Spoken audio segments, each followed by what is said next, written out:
Yes, everybody, welcome back to Talking Wolves. Welcome back to a brand new video on the channel. I hope you guys are keeping well. It's been a little while since I've done an update video, to be fair. Obviously, we've had a lot of stuff going on with the season ticket prices, which I'll have a quick comment on in a second. But there hasn't been a huge amount going on this week. But give you a bit of a roundup of the news that has been happening, the latest transfer news, any other little bits and pieces. And of course, always let me know your thoughts in the comment section down below. Hit that subscribe button as well if you haven't already. A big shout out once again to our channel partners over at Full Time Prints. They've got so many cool different prints for lots of different football teams. Obviously, I've got the Ruben Neves one here for his goal against Derby. You've got different things such as team lineups and commentary lines and stuff. So with Father's Day coming up, perfect time to maybe grab a present for a loved one, and you can use the discount code Talking Wolves as well for a percentage off your order.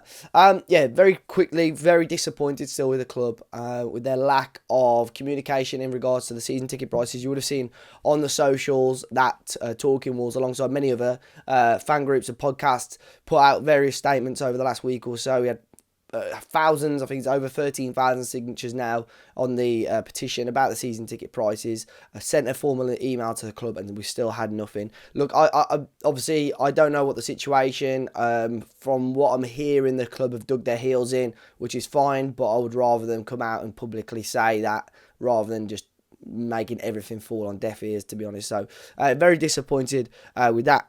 In terms of a kit update, of course, we saw the leaks kit. I did a little video of that on Sunday. Update on that, as of yet, I don't know an exact release date for when the kit's going to drop. I know Sudo, who are obviously going to be the kit supplier, are still working on that. The other kits, obviously the away kit, which is a little bit Marmite. The other kit's a home one, like I've already said, is going to be all gold. I think there's a very faint sort of hexagonal pattern on that, but still fairly plain. And the third kit, which I heard was purple, is more of a sort of plum colour.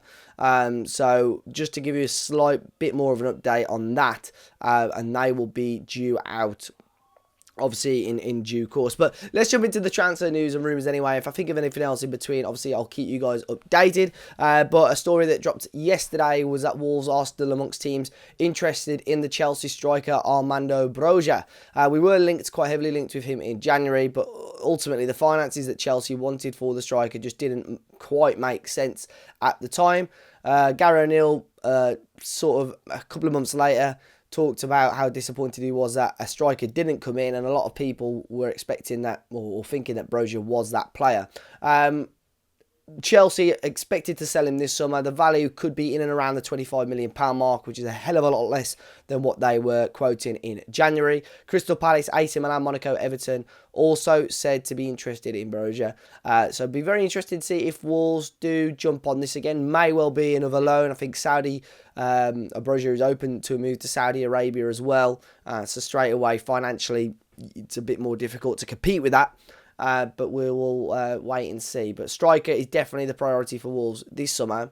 Is it going to be Armando Broja, or are Wolves going to look elsewhere? A very weak story. It's not something that I hold with anything, any great desire, to be honest, is in a great weight to this story, is that Wolves are reported to have a level of interest in Tottenham's Ryan Sessegnon, left-sided player, set to be available on a free transfer. He's going to be leaving Spurs on a free. Of course, if you remember the year we won the Championship, he actually beat Ruben Neves to the Player of the Season award, and got his move to Tottenham from Fulham, and just struggled really to break through. He has struggled with injuries and stuff, to be fair to him.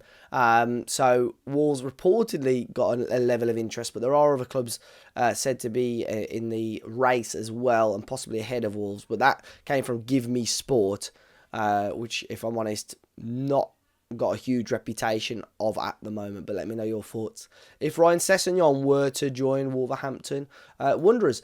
Goalkeepers again is the topic of discussion over the last week or so. Philip Jorgensen, the Scandinavian goalkeeper who Wolves have been linked with before. I've already spoken about him on a video, currently playing for Villarreal. It's reported again from Relevo over in Spain that Wolves and Chelsea have both inquired about the Villarreal goalkeeper.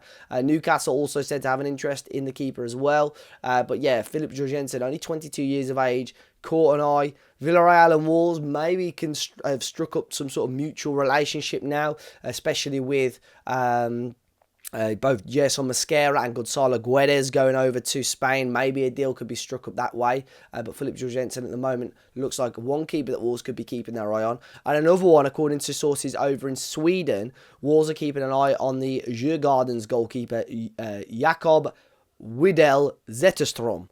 Hopefully I've pronounced all of that correctly, but Jacob Widell Zetterström, 25-year-old goalkeeper, Swedish keeper. Apparently, the Wolves goalkeeper coach Neil Cutler, alongside other senior members of the Wolves staff, have been out to see the keeper in action recently. So another one, and it just does make you think the amount of links to goalkeepers. Does that mean we're going to see a replacement for Jose Sa, or possibly will Jose Sa move on this summer? Who knows? Moved across to South America, Paraguay as well. 24-year-old, Paraguayan winger Ramon Sosa, currently playing for Talleres over in Argentina. He's been linked with Wolves quite heavily over the last week or so. He's actually now, in fact, changed his agency to Gestifute, owned by Jorge Mendes, which is really intensifying the links between the player and Wolverhampton Wanderers. Of course, we've sort of kept Jorge Mendes at arm's length or so over the last 12 or 18 months, but there's still, we've still got players, players on his books at Wolves. So there was always going to be a level of relationship there. But Ramon Sosa, according to press in Paraguay, they're really pushing this one, and they are believing that he could be the second Paraguayan after Enzo Gonzalez last summer. He could be the second Paraguayan to join Wolves in recent times. So we'll keep our eye on that one. Very interesting indeed. Going back to the goalkeepers, very quickly, some little bits of side news. Wolves are set to sign an 18-year-old goalkeeper, Arthur Nasta. He's going to be joining as a professional from July. Again, you would assume as an under-18 or under-21 goalkeeper. Quite an interesting story of him, to be fair. He's just finishing off his A-levels over in Somerset at the Millfield School. Been playing there as like a kind of elite sports development program, and he's also had a first season of men's football for Larkhall Athletics, so not really played at an academy level. So very interesting, intriguing signing this one for Wolves, and very low risk, but with a potential of very high reward. Players obviously like Max Tillman, Wolves signing a very similar vein as well, playing for Maidenhead and playing futsal for England. So very interested in this signing, very low risk for Wolves, and we'll see how that one turns out. Wesley Okudua as well, of course, naming so many Wolves first team squads, especially towards the end of the season. Such a young lad still. You would assume he's set to sign as a scholar this summer. Despite big Premier League interest, the likes of Manchester United have really been heavily linked with him. Okudura is set to stay at Wolves this summer. It's said that he's satisfied by the prospect of remaining at Wolves. Obviously, you can see a clear pathway potentially into the first team, and Wolves don't want to sell unless they receive an absolutely huge, monumental offer for the young right back. So Wesley Okudura, hopefully we do see him a little bit more, maybe in the pre-season, maybe in the first team as well, but such a gifted player for someone so young as well. And of course, it is international football season now. Lots of Wolves players getting called up for their team. Seeing Pedro Neto, Nelson Semedo, Jose Sa go to the Euros with Portugal. Lots of other players being called up for their teams, such as Tawanda Chirewa getting called up to Zimbabwe, Ryan Aït-Nouri getting called up for Algeria. But an interesting one, a player that won't be going to join up with their international team is Nathan Fraser. Now, he's represented the Republic of Ireland a number of times at a youth level. And back in March, I think it was, rejected a call up to the under-21 setup because at the time he was the only senior fit striker for Wolves.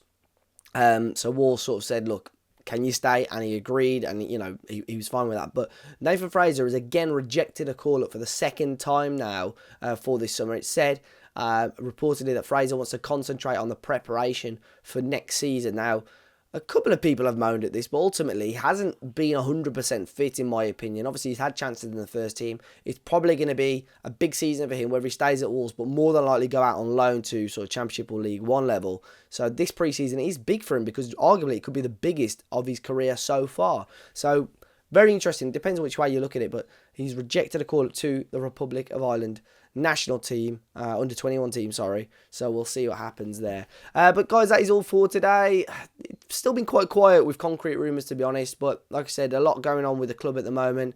Very disappointed with the response to certain things. But we'll see what happens. And hopefully we do have some more positive news coming out of the club sometime soon. As always, hit that like button down below. Subscribe to the channel if you're new. Enjoy your weekend, guys. hopefully the weather picks up here in the UK, and I'll catch you all very, very soon.